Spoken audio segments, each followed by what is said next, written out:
예, 저는 이제 뭐 여러 번 제가 말씀드렸습니다만은 대한민국에서 제일 동남쪽에 있는 도시가 부산입니다. 부산이 굉장히 크고 한 380만 명의 그런 대도시이고 부산이 대한민국에서 두 번째 도시인데 그 중에서도 이제 부산의 제일 남쪽이 이제 영도 섬이라는 곳에서 제가 태어났죠. 그래서 제가 초등학교를 이렇게 학교를 마치면 저희 집이 이제 이송도 바닷가였거든요. 학교도 바로 이제 바닷가 앞에 있고, 그래서 늘 이제 그 바닷가에 가서 수영하고 고동 잡고, 그다음에 소라 잡고, 조개 따고, 또 미역하고 전복, 작은 전복이 있습니다. 그것을 늘 따서 뭐 이렇게 놀았던 그런 기억이 있습니다. 그 낮에는 이제 늘 뭐 지금처럼 뭐 스마트폰이 있고 뭐 TV가 있는 시대가 아니었기 때문에 낮에 늘 가서 이제 바닷가에서 놀고, 저녁에는 이제 공부를 하죠. 초등학교 때 꽤 제가 공부를 잘했습니다. 제가 일생에 있어서 제일 공부 잘할 때가 초등학교 때였습니다. 여러분 믿기지 않겠지만 전혀 믿지 않는 표정이지만 제가 초등학교 1학년부터 6학년까지 전 과목 올수를 받았습니다. 전혀 안 믿으시네. 지금 영선 초등학교가 없어져가지고 증거가 없어졌는데, 하여튼 초등학교 1학년부터 1, 2, 3, 4, 5, 6학년 전과목 올수를 받아서 제가 졸업식 할 때 교육감상을 제가 받았던 기억이 납니다. 하여튼 영재 소리를 들었는데 지금 왜 이렇게 머리가 나빠졌는지 모르겠어요. 하여튼 그 당시에는 저녁에 이제 공부를 했습니다. 근데 라디오 하나 있어가지고 라디오를 틀어놓고 별이 빛나는 밤에라고 들어나 봤습니까? 기른정이라는 그 DJ가 이렇게 감미로운 라디오 방송을 들으면서 이제 제가 저녁에 다락방에서, 우리 방이 두 개밖에 없으니까 다락방에서 이제 공부했던, 중학교 때까지 그렇게 공부했던 기억이 납니다.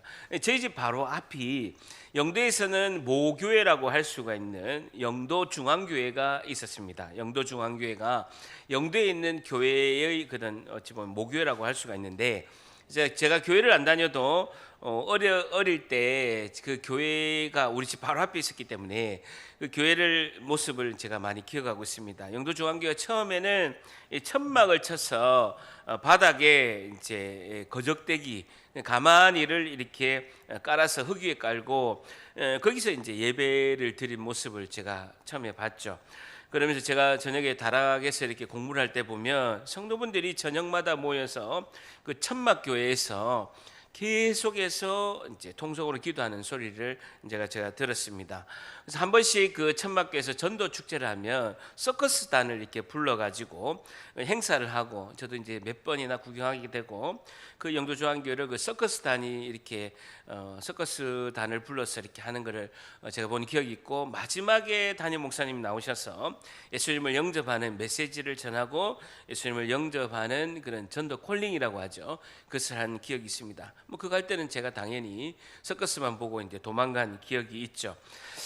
영도중앙교회의 그런 모습을 보면서, 그리고 교회가 건축할 때 성도분들이 벽돌을 하나하나씩 지고 모래를 이렇게 등에 짐을 져서 벽돌과 모래와 시멘트를 올리면서 하나하나 계단과 이런 벽들을 쌓으면서 교회 건물을 짓는 것을 보고 많이 감동을 받았습니다.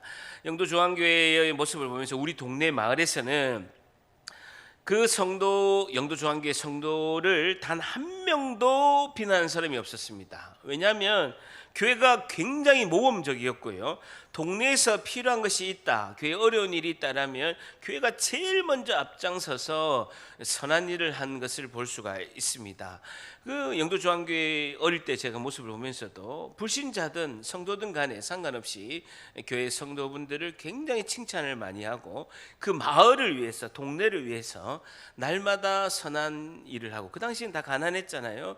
음식을 하면 꼭 마을에 나눠주고 떡도 나눠주고 이렇게 마을을 위해서 잘 섬겼던 모습을 볼 수가 있습니다.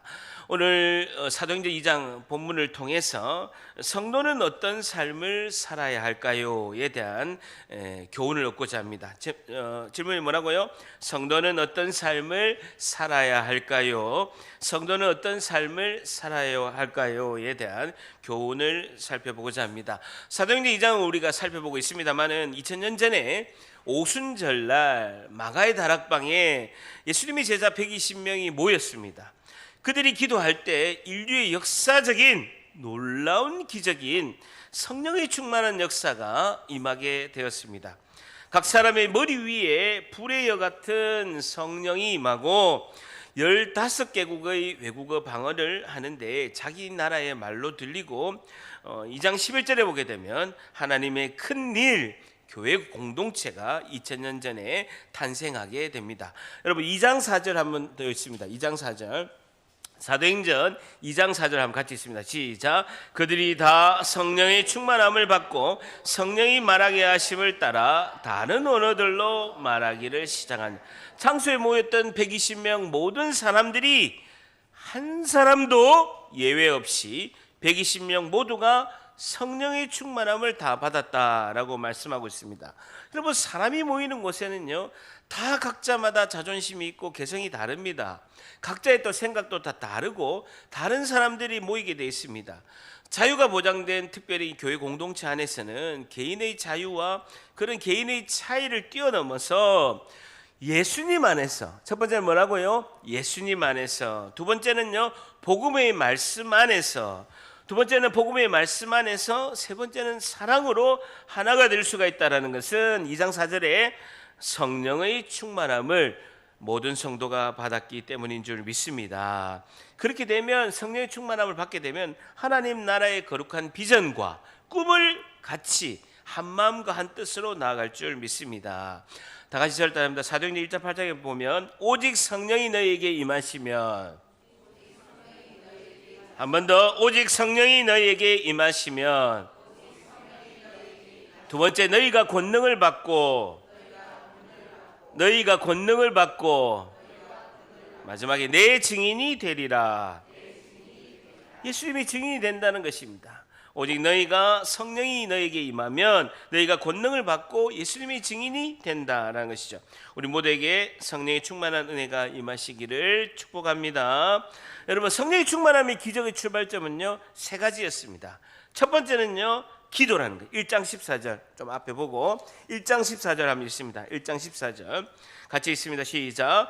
여자들과 예수의 어머니 마리아와 예수의 아우들과 더불어 마음을 같이하여 오로지 기도에 힘쓰더라. 오로지 기도에 힘쓰더라.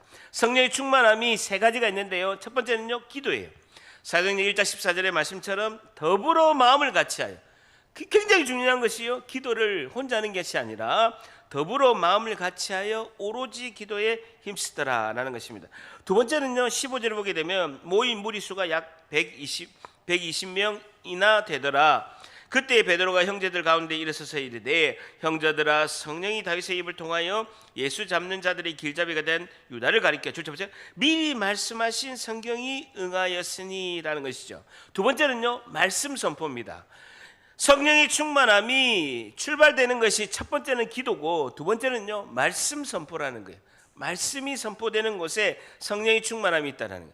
기도하는 곳에 더불어 마음을 같이하여 기도하는 곳에 성령의 충만함, 그리고 말씀 미리 하신 성경의 말씀이 응하더라. 말씀이 선포되는 곳에 베드로가 구약 성경을 선포하는 그곳에 성령의 충만함이 있다라는 것이죠. 마지막 세 번째는요. 저 뒤에 보면요.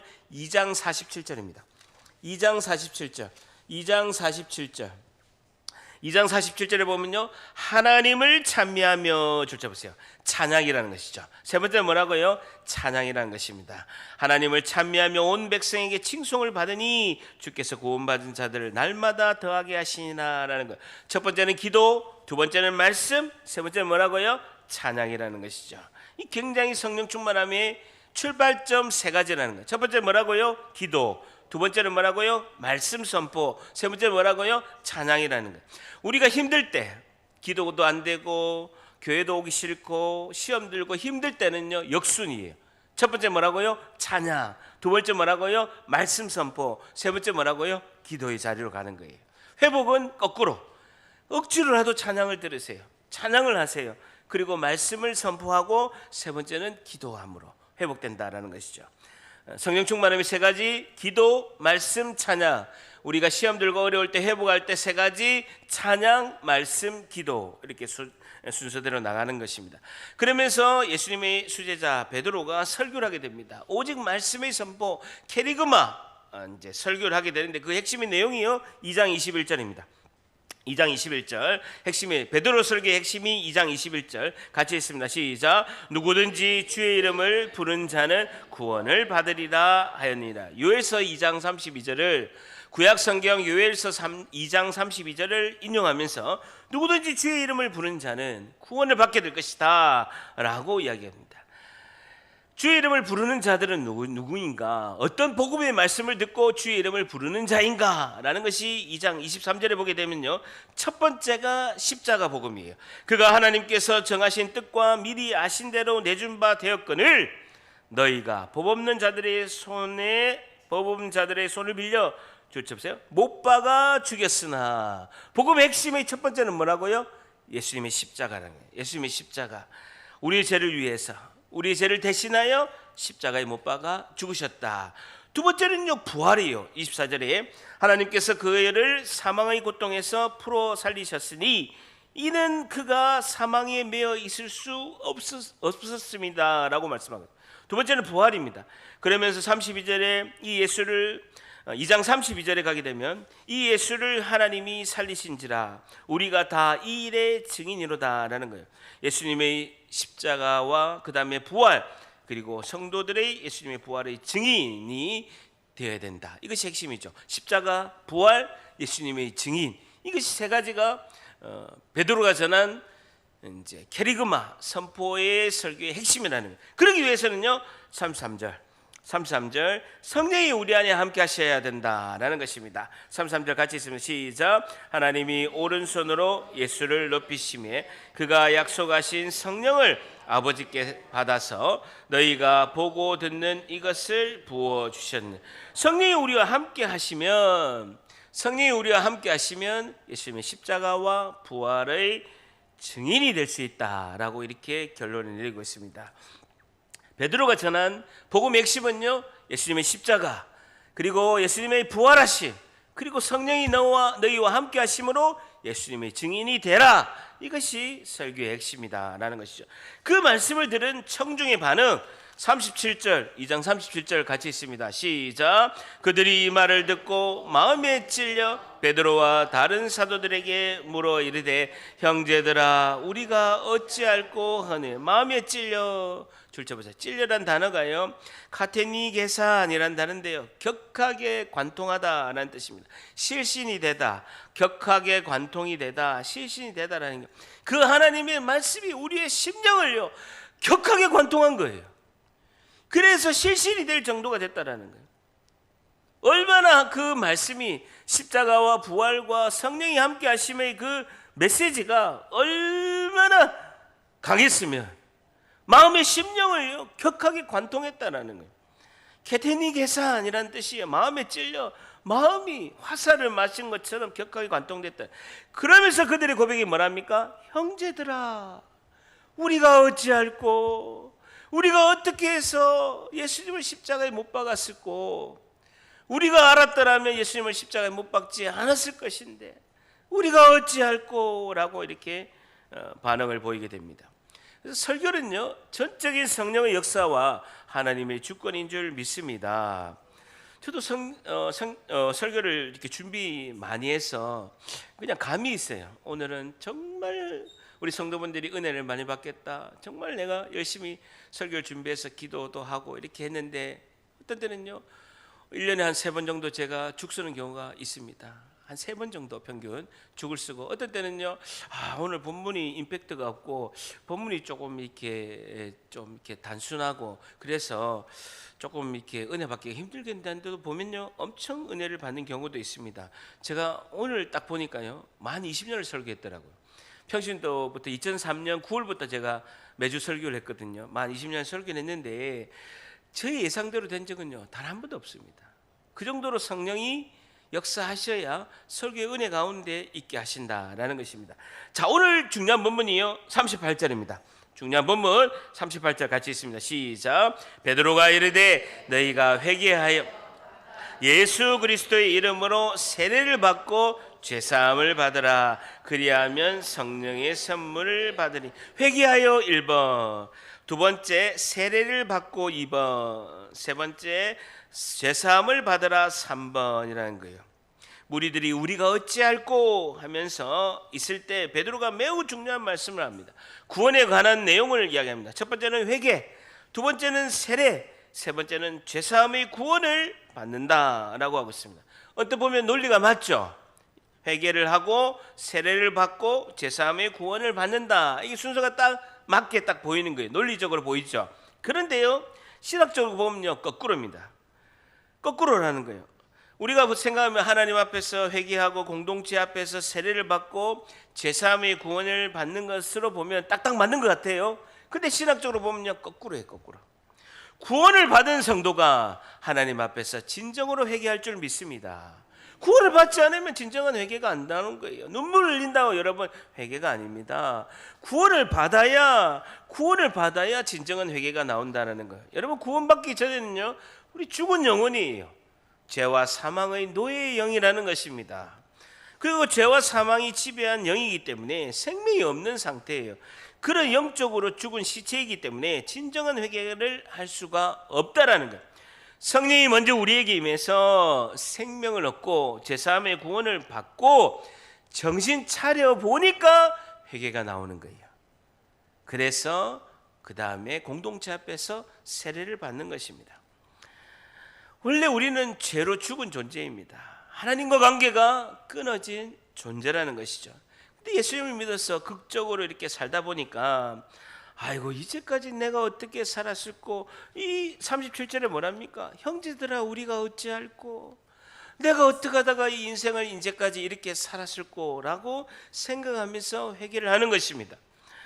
그 증거가요, 38절을 제가 원어 성경을 보니까, 원어 성경을 사전을 찾아서 해석을 해보니까 38절이 이렇게 되는 것입니다. 38절의 내용이 베드로가 이르되 너희가 예수 그리스도의 이름으로 죄사함을 얻음으로, 원어를 딱 제가 이게 단어를 찾아보고 해석을 해보니까 베드로가 이르되 너희가 예수 그리스도의 이름으로 죄사함을 얻음으로 너희가 회개하여 각각 세례를 받고 라고 하는 게, 해석하는 게 맞다라는 것이죠. 어쨌든 구원을 받아야 회개할 수 있다라는 것이죠. 구원을 받아야 회개할 수가 있다는 거예요. 구원을 받기 전까지는요, 온전한 회개가 안 된다라는 것입니다. 여러분, 저를 한번 봐보세요. 제가 이제 대한민국 사람이잖아요. 근데 저는요, 65개국을 세계를 다녔지만 가장 정말 사랑하는 대한민국 다음으로 사랑하는 나라가 있습니다. 어딘 줄 아세요? 65개 중에 하나만 집어보세요. 맞추신 분에게 제네시스 95 키홀더를 필리핀입니다. 필리핀. 자, 필리핀은 가장 많이 가고 필리핀에서 뭐 한 3, 4개월 살기도 하고 필리핀을 굉장히 정말 사랑합니다. 여러분, 한번 우리 필리핀에 우리가 이제 선교 갈 일이 있으면 앞으로 그럴 일이 있으면 제가 이제 가이드할 정도로 필리핀은 많이도 가고 살기도 살았고 이제 아주 정말 좋아하는 나라가 이제 필리핀이죠. 여러분, 필리핀은요 7,107개의 섬으로 이루어져 있습니다. 몇 개요? 7,107개나 되는 섬으로 이루어져 있습니다. 그래서 여러분, 우리가 잘 아는 뭐 보라카이 섬, 그리고 뭐 세부 이런 데 이제 많이 알려져 있는데, 필리핀 사람들은요 세부 보라카이 안 갑니다. 필리핀 사람들은 자기들이 돈 모아서 가는 섬이 있습니다. 7,107개 섬 중에서 이 섬에 가려고 자기들은 돈을 모아서 갑니다. 우리 돈 모아서 제주도 가잖아요. 마찬가지로 필리핀 사람들은 세부 보라카이 이런 데 안 가요. 딱 가는 섬이 딱 하나 있습니다. 그게 어디냐면요, 7,107개 섬 중에서 팔라완이라는 섬에 갑니다. 여러분 적으세요. 팔라완. 그거는 정말 한번 가보시면요 파라다이스입니다. 세상에 이렇게 아름다운 바닷가가 있을까? 여러분, 바다에 배를 타고 쭉 나가도요, 이 허리밖에, 물이 허리밖에 없어요. 그러니까 배를 타고 쭉 나가도 배에서 내려서 그냥 수영하면 되는 거예요. 그럼 수영하면요, 뭐 이게 물고기들이 눈앞에 있고 그렇게 아름다워요. 해지는 노을을 보게 되고, 이게 무인도들이 많이 있는데 팔라완 섬에 가면요 정말 세상이 천국이 이런 곳이나라고 할 정도로 아름다운 섬입니다. 그리고 그 다음으로 이제 유명한 섬이요, 마닐라 근처에 보면요 루방 섬이라는 게 있어요. 루방 섬이라는 곳이 있는데 거기는 갈 필요 없어요. 제가 이야기하겠습니다. 루방 섬을 왜 소개하냐면요, 팔라완만 가세요. 팔라완 가면요 끝납니다. 보라카이 갈 필요도 없고 세부 갈 필요도 없어요. 팔라우는 조금 비쌉니다. 그런데 꼭 팔라우는 가세요. 제가 필리핀 사람한테 물어봤어요. 너희들이 돈 모아서 간다면 어디 가냐? 팔라우 간다는 거예요. 팔라우는 제가 한 3, 4일 있다 왔는데요. 지상낙원이. 네, 루방섬이라는 곳인데 왜 유명하냐면요. 이곳이 이제 2차 세계대전 때 일본군이 패망했던 그 이제 곳인데, 일본군이 패망하기 이제 1945년 8월 15일 날 일본이 항복했잖아요. 1945년 8월 15일 항복하기 전에 11개월 전에 1944년 9월에 일본군이 이 루방섬을 점령을 한 거예요. 그래서 군사를 투입했는데 그곳에서 미군하고 일본군하고 치열한 전투가 일어난 거예요. 치열한 전투가 일어나서 1945년 8월 15일 날 이제 일본이 항복함으로써 일본군이 이제 항복을 다 했죠. 그래서 마지막에 몇 명이 남았냐면요, 40명이 남았어요.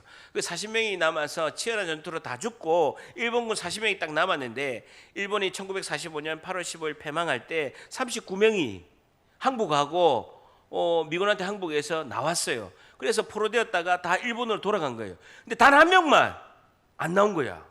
그 루방섬에 가면 그 한 명이 어디에서 숨었는가가 나와 있어요. 무려 29년 동안 땅굴에 숨어 있었던 거예요. 몇 년 동안? 29년 동안. 29년. 이름은 뭐냐? 오노다 히로. 육군 소위가 29년 동안 1974년 3월 10일이 될 때까지, 전쟁이 끝난 지 만 29년, 약 30년 동안 땅속에 숨어 있었던 거예요. 그 이유는 뭐냐? 하나예요. 그래서 낮에는 땅굴에서 숨어 있고 밤에는 마을에 내려와서 식량을 도둑질해 가지고 그것을 가지고 와서 땅굴 안에서 29년 동안 버틴 거예요. 그리고 땅굴 안에 있기 그 땅굴에 그 땅을 덮어버리기 때문에 어디 숨는가는 모르는 거예요.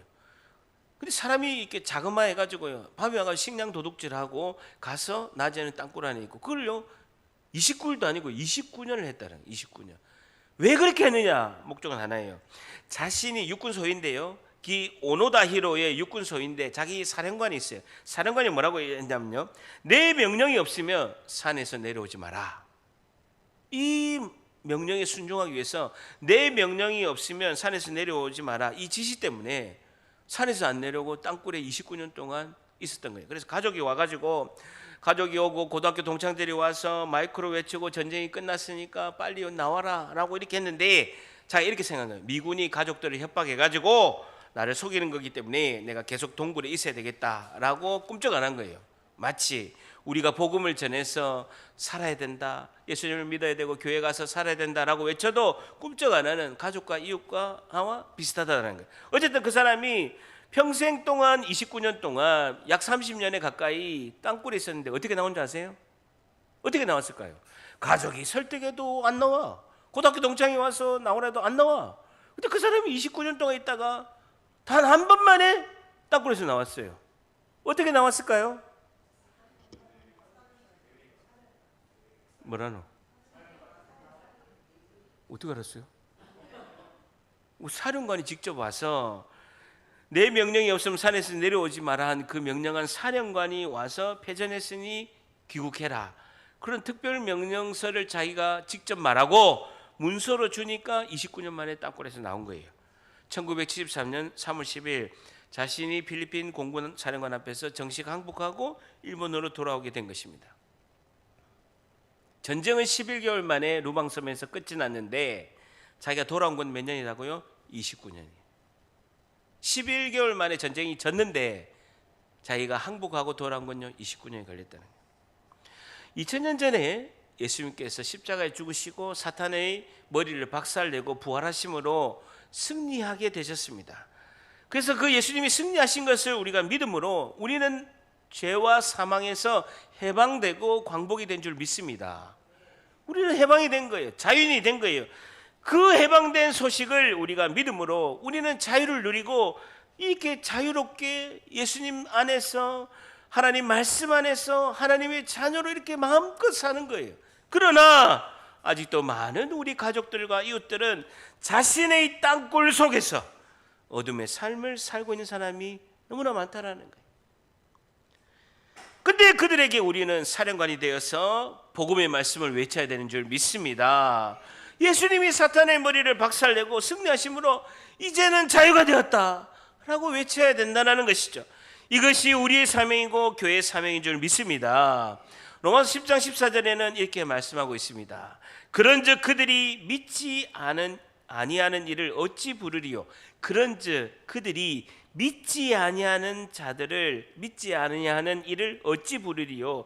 듣지도 못한 일을 어찌 믿으리요? 라고 말씀하면서 전파하는 자가 없이 어찌 들으리요? 라고 말씀하고 있습니다. 전파해야 듣는다는 거예요. 우리가 복음을 전해야 땅굴 속에 있는 우리의 가족과 이웃이 듣는다라고 말씀하고 있습니다. 오늘 성도들은 어떤 삶을 살아야 할까요? 우리에게 주시는 첫 번째 교훈은요, 성도는 죄사함의 구원의 복음을 구원의 복음을 늘 전파해야 합니다라는 것이죠. 늘 전파해야 합니다라는 것입니다. 성도는 죄사함의 구원의 복음을 늘 전파해야 합니다라는 것이죠. 전파해야 합니다. 38절 베드로가 이르되 너희가 회개하여 각각 예수 그리스도의 이름으로 세례를 받고 죄사함을 받으라. 그리하면 성령의 선물을 받으리니. 죄사함의 구원의 복음을 늘 전파해야 합니다. 땅굴 속에 있는 우리 이웃에게, 우리 가족에게 이 기쁜 소식의 복음을 전하는 것이 우리의 사명이고, 우리가 선포하면 열매는 성령께서 맺게 하신 줄 믿습니다. 열매가 맺는 것은 우리 영역이 아니에요. 복음의 선포는 우리가 해야 되지만 열매를 맺게 하시는 분은 성령 하나님이 하시는 줄 믿습니다. 여러분, 말재주로 우리가 전도하는 것이 아닙니다. 생명사역을 우리가 말을 잘해야 돼서 되는 것이 아닙니다. 우리는 선포하고 그 선포된 말씀이 열매가 맺는 것은 전적인 성령의 역사인 줄 믿습니다. 여러분, 총만 늘 닦고 칼만 갈면 뭐합니까? 그것을 영적 전쟁할 때 써야 되는 거예요.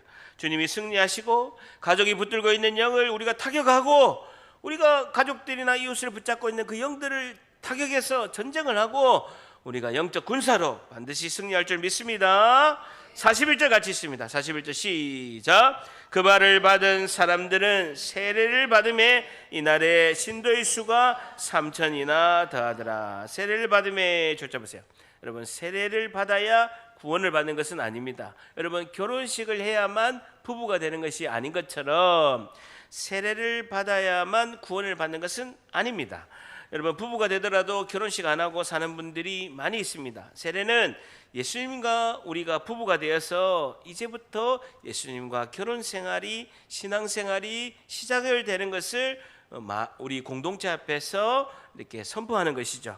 그래서 결혼 서약하는 것처럼 예수님을 믿고 사랑을 하는 것입니다. 결혼하는 그 신부가, 교회가, 우리의 신랑이신 예수님을 놔두고 다른 사람을 만나러 가게 되면 신랑이신 예수님이 마음이 아파하신다라는 것이죠. 자, 그러면서 42절에 그들이 보세요. 사도의 가르침을 받아라는 것입니다. 예수님이 가르치신 하나님의 말씀의 가르침을 받으니, 예수님이 가르치신 하나님의 말씀의 가르침을 받으시니 서로 교제하고, 교제 동그라미 코이노니아, 아주 유명한 말씀이죠. 코이노니아, 나눠줬다라는 거예요. 서로 나눠주고 떡을 떼매 오로지 기도하기를 힘쓰더라. 기도 동그라미 잡으세요. 프로슈케, 기도처에서 모이기를 힘쓰더라. 기도처에 모이기를 힘쓰더라 라고 말씀하고 있습니다. 그러면 43절에 사람마다 두려워하는데 사도들로 말미암아 기사와 표적이 많이 일어났다는 거예요. 사도들 말미암아 기적의 역사가 있게 되었다라는 겁니다. 그러면서 44절에 믿는 사람이 다 함께 있어 모든 물건을 서로 통용하고 또 재산과 소유를 팔아서 각 사람의 필요에 따라서 다 나눠줬다라는 것입니다. 여러분, 44절 45절에서 공산주의가 나온 거예요. 사유주의가 나온 것입니다. 여러분, 이것은 공산주의 사유주의 이론을 주장하는데 매우 잘못된 것이다라는.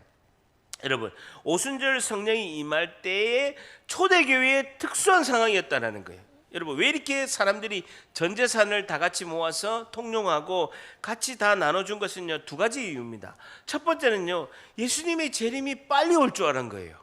예수님의 재림이 곧 오실 걸로 믿었기 때문에 사도행전 1장 11절에 예수님이 너희가 본대로 그대로 오시리라 라고 말씀하셨기 때문에, 예수님이 곧 오시기 때문에 내가 재산을 가지고 있는 게 의미가 없는 거예요.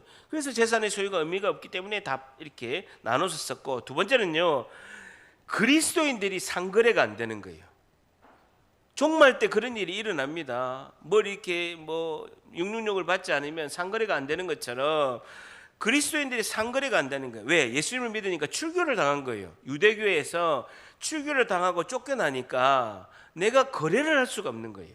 상종을 안 하는 거예요. 내가 돈을 가지고 가더라도 살 수가 없는 거예요. 그러니까 사람들이 다 모여서 자기가 가진 것을 나누면서 자신의 것을 내놓아서 그것을 가지고 같이 생활을 했다라는 것입니다. 이런 특수한 상황을요, 보편적으로 생각하는 것은요, 무리가 있다라는 것입니다. 자, 그럼에도 불구하고 성경은 교회 신앙 공동체처럼 성경을 신앙 공동체를 설명하면서 제일 먼저 이야기하는 것이 뭡니까? 물질을 언급하고 있어요. 물질을 언급하고 있는 거예요. 자, 보세요. 44절에 보게 되면 믿는 사람이 다 함께 됐는데 모든 물건을 서로 통용하고 물건 동그라미 치시고 45절에 재산 동그라미 치시고 소유를 팔아서 각 사람이 필요에 나눠줬다라고 교회 공동체를 초대교회의 공동체를 설명하면서 가장 먼저 물질을 언급하는 의도가 있다라는 거예요. 여러분, 모든 대부분이 생각하는 것을 가치를 우리가 물질로 생각하는 경우가 있습니다. 예를 들어서 어떤 집사님 여자분이 그렇게 좋아하는 똥가방 있잖아요. 루이비통 가방을 딱 들고 왔다는 거예요. 그러면 가방이 들고 가면 와, 가방 예쁘네. 나는 없는데, 나는 똥가방 없는데, 저 집사님은 똥가방이 있네. 짜간가 진짠가 가짠가 그걸 물어볼 때 제일 먼저 뭘 물어봅니까? 그거? 그렇지. 그거 얼만데라는 거예요. 그리고 우리 집사님이 이사를 갔어. 이사를 가가지고 뭐 이왕 쓰는 거 크게 한번 씁시다. 90평짜리 아파트에 갔어. 그럼 이사 예배 딱 갔는데 제일 먼저 뭘 물어봅니까? 이 아파트 얼만데? 그리고 차를 벤츠 S클래스를 타고 온 거예요. 그걸 물어볼 때 제일 먼저 뭘 물어봅니까? 이 차 얼만데? 모든 가치를 뭐로 환산합니까? 그렇죠. 돈으로 환산하는 것이죠. 그래서 우리가 모든 우리의 가치의 기준을 물질로 보는 것이 우리의 세상 사람들이 그렇게 생각하고 우리도 그렇게 습관화되는 경우가 많이 있다라는 것이죠. 근데 우리는 세상과 다르게 해야 된다. 거꾸로 해야 돼. 거꾸로 해야 된다. 우리는 세상 사람들 현재의 그런 물질로서 가치를 이야기하고 있지만 우리는 모든 가치를 어떻게 생각하냐면요. 내가 소유하고 있는 것이 예수님이 보시기에 가치가 있는 것일까라고 생각한다는 거. 예수님이 보시기에 내가 마지막에 인생의 마지막을 살 때 이것이 내가 가지고 있는 것이 예수님이 보기에 가치가 있는 것인가? 인생의 끝에서 마지막에서 이 가치를 판단하는 것이 필요하다는 거예요. 세상 사람들은 현재 기준으로 판단하는 거예요. 현재 기준. 여러분, 근데 가치 기준이요 절대적이지 않습니다. 보세요. 물병이 없네. 생수가 한 병이 있다면 우리 생수 삼다수 이런 거 보면 700원 800원 하잖아요. 우리가 이마트나 아니면 여기 편의점 가면 생수 한 병에 700원 800원 하는 거예요. 그죠? 현재의 가치가 얼마입니까? 생수 한 병이 700원 800원 하는 거예요. 근데 사막에서 물이 하나도 없어. 근데 우리가 3일 동안 물을 한 모금도 못 먹었어. 사막길을 걷고 있어요. 거기서도 이 생수 삼다수 한 병이 700원 800원 할까요? 설교 듣고 계십니까? 가치가 다른 거예요. 그 100억의 가치도 할 수 있는 거예요. 생명과 바꿀 수 있는 가치도 할 수 있는 것이 그 내가 처한 상황과 환경에 따라서 가치가 다르게 된다는 것이죠. 그러니까 돈이라는 것은 결국 상황에 따라서 가치가 다르다는 거예요. 그러면 상황을 어떻게 생각하느냐? 현재로 생각하면 내가 세상에 매이게 되고 돈에 매이게 되고 모든 것이 돈의 현재의 가치로 생각하게 된다는 거예요. 그런데 내 생각을 내가 인생의 마지막에 예수님을 만나기 직전에 그리고 예수님이 재림해서 오실 때 이것이 가치가 있을까라고 판단하는 것이 필요하다는 거예요. 그것이 과연 가치가 없으면 거기에 매일 필요가 없다라는 것이죠. 저는요 교회 헌금을 할 때나 뭐 중요한 일을 쓸 때 가족에게 이렇게 지출에 대한 것을 오픈을 합니다. 그래서 교회에서 뭐 이렇게 헌신할 때나 아니면 이제 교회에서 이렇게 헌금하고 이럴 때는 항상 우리 가족 예배 때 토요일 날 예배할 때 제가 오픈을 해서 우리 자녀들에게 가르칩니다. 헌신하는 것을 가르치면서 이야기합니다. 11조는 어떻고 선교 감사에 건축 헌금 뭐 어떻게 할 때 내가 이제 이렇게 아빠는 이렇게 최대한 아껴서 전략해서 엄마 아빠는 개인적으로 쓰는 것이 아니라 모든 것이 하나님 주시는 은혜와 복이기 때문에 이렇게 헌금을 한다라고 오픈을 합니다. 어릴 때부터 배우기요. 어릴 때부터 자신들이 하나님께 물질을 어떻게 써야 되는가를 직접 실천하고 가르치는 거예요. 예수님도 부자 청년에게 이렇게 말씀했습니다. 하늘의 보화를 쌓아라라고 이렇게 말씀하고 있습니다. 그래서 새 차를 제가 직장 생활할 때 돈을 많이 벌었어요. 진짜 돈을 많이 벌었거든요. 근데 저는요 한 번도 새 차를 탄 적이 없어요. 단 한 번도. 중고를 항상 사서 그게 폐차할 때까지 14년 15년 동안 제가 타지 그 새 차를 사본 적이 없어요. 새 차를 살 능력이 돼 있는데 중고차를 사고 우리가 아끼고 전략해서 이 남은 돈을 가지고 교회를 위해서 헌신하고 교회를 위해서 쓴다라고 자녀에게 늘 가르쳤습니다. 그래서 돈과 재정을 이렇게 생명을 살리고 보람 있고 의미 있고 가치 있는 데 쓰는 것이 하나님이 기뻐한다라고 늘 가르쳤죠. 그래서 우리가 열심히 저쪽에서 어디 뭐 필리핀이나 인도나 선교지 가자. 그리고 그래서 그걸 위해서 우리가 열심히 일해야지. 이거를 어릴 때부터 이제 늘 가르쳤죠. 이것이 굉장히 중요합니다. 여러분, 중요한 사실이 있는데요.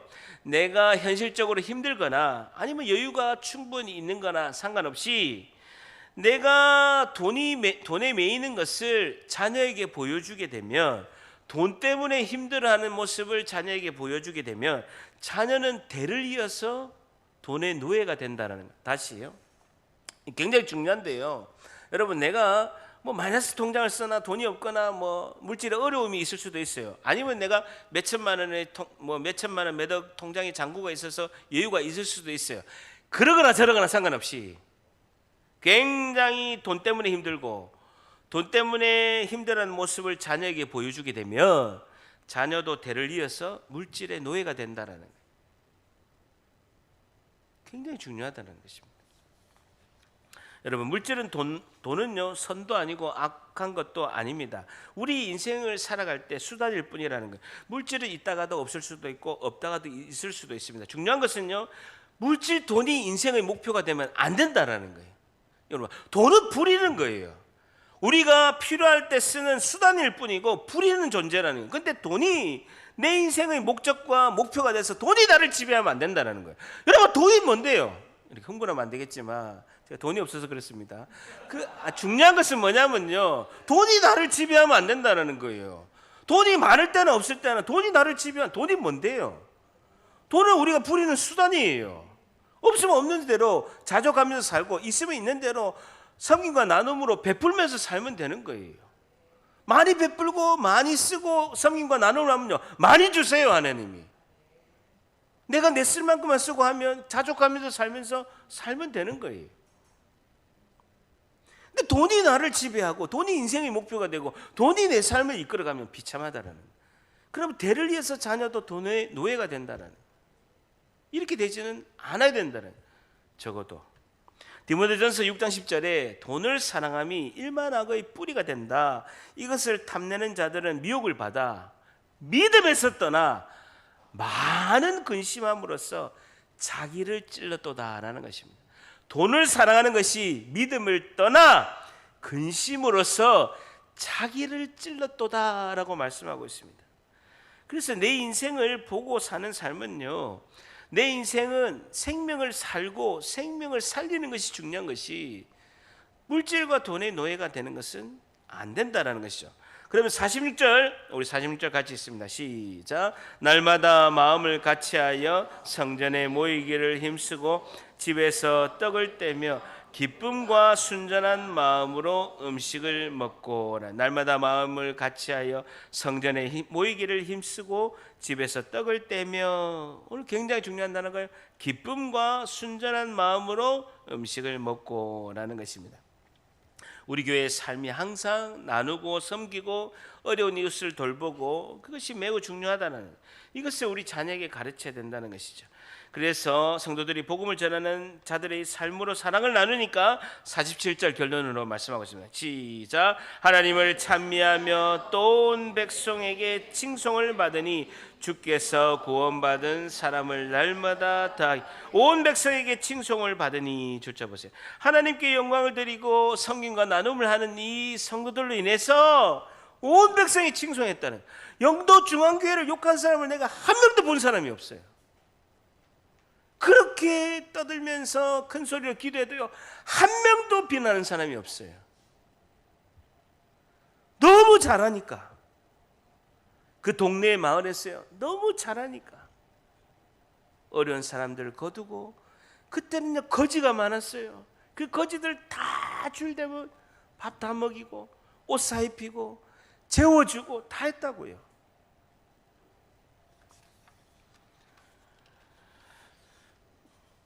가장 중요한 것은 46절에 기쁨과 순전한 마음으로라는 것입니다. 줄쳐 보세요. 이 모든 것을 기쁨과 순전한 마음으로 했다라는 것이죠. 기쁨과 순전한 마음으로 행했다. 아무리 좋은 것이라도 억지로 하면 아무 역사가 일어나지 않습니다. 그러나 기쁨과 순전한 마음으로 했다라는 것입니다. 오늘 두 번째요, 마지막으로 두 번째, 성도는 어떤 삶을 살아야 할까요? 두 번째, 성도는 기쁨과 순전한 마음으로 섬김과 나눔을 실천해야 합니다라는 것이죠. 기쁨과 순전한 마음으로 섬김과 나눔을 실천해야 합니다라는 것입니다. 기쁨과 순전한 마음으로 섬김과 나눔을 실천해야 합니다라는 것입니다. 여러분, 오늘 핵심이요, 기쁨 동그라미 쳐보세요. 46절의 기쁨이란 뜻이요, 헬라를 보니까 아갈리아시스라는 단어인데요, 큰 기쁨, 넘치는 기쁨, 환희라는 뜻입니다. 이것은요 어떤 뜻이냐면, 딱 신약 성경에 5번밖에 안 나오는 단어인데요, 5번밖에 안 나오는 단어인데, 이 단어는요 이 땅에 있는 기쁨이 아니라 큰 기쁨, 넘치는 기쁨, 환희를 말하는데, 하늘 성전의 기쁨이에요. 이 땅에서 없는 기쁨이 하늘 성전의 기쁨이라는 게, 우리가 천국 가서 하나님을 봤을 때 그 기쁨을 말하는 거예요. 하늘 성전의 기쁨을 말하는 거예요. 아갈리아시스라는 단어, 기쁨이라는 것은요 하늘 성전의 기쁨이라는 것입니다. 하나님 앞에서 그 천국의 엄청난 광경을 보고 하나님 앞에 선 하늘 성전의 기쁨이라는 거예요. 우와 하는 하늘의 기쁨이라. 이 땅에서 경험하지 못한 하늘 성전의 기쁨을 말씀하고 있다는 거예요. 히브리서 1장 9절에도 이 단어가 나오는데요, 주께서 의를 사랑하시고 불법을 미워하셨으니 그러므로 하나님 곧 주의 하나님이 즐거움의 기쁨을 주께서 부어주어 라고 말씀합니다. 그래서 아갈리아시스라는 예수님께서 하늘 성전에서 부어주시는 즐거움의 기쁨을 말하는 거예요. 여기서 말하는 기쁨, 이 즐거움, 하늘 성전에서 부어주시는 기쁨이래. 두 번째, 순전함 동그라미 치시면, 순전함, 여기서 말하는 순전함은 있잖아요, 아펠로테스라는 단어인데요, 바위가 없는 편편한 단순한이라는 뜻입니다. 여러분, 산을 갈 때 바위가 없이 편편하고 매끄럽고 단순한이라는 뜻입니다. 단순한이라는 뜻이죠. 단순한. 그러니까 기쁨과 순전한 마음으로 할 때, 순전한이라는 뜻은요 단순하다, 바위가 없고 편편하고 매끄럽고 단순하다라는 뜻의 아펠로테스라는 단어입니다. 그래서 딱 성경에서 여기 한 번만 나와요. 단순한이라는 거예요. 기쁨과 단순한, 진실하고 순결한 마음을 위해서는 우리의 마음이 주님 앞에 단순해야 된다는 거. 여러분, 세상의 마음이 다 뺏기게 되면요 복잡하고 삶이 단순해야지, 복잡하면 기쁨과 순전한 마음의 삶을 살 수가 없다라는 거예요. 여러분, 하늘의 성전을 바라보는 그 기쁨, 예수님 중심의 단순한 삶이 굉장히 중요하다는 거예요. 그것을 됐을 때 48절, 46절 같이 있습니다. 시작. 날마다 마음을 같이하여 성전에 모이기를 힘쓰고 집에서 떡을 떼며 기쁨과 순전한 마음으로 음식을 먹었다는, 하늘 성전을 바라는 기쁨, 그리고 예수님 중심의 단순한 삶, 일터와 가정과 교회에서의 단순한 삶을 말씀한다는 것이요. 여러분, 우리가 무슨 로타리 클럽, 향후회, 무슨 동호회 이런 모임이 많을수록 이 기쁨과 순전한 삶을 살기가 어렵다라는 것이죠. 여러분, 우리 모두에게 하나님의 성전이 넘치는 기쁨과 단순하며 순전한 마음으로 성령의 충만한 은혜가 임하시기를 주님의 이름으로 간절히 축복합니다.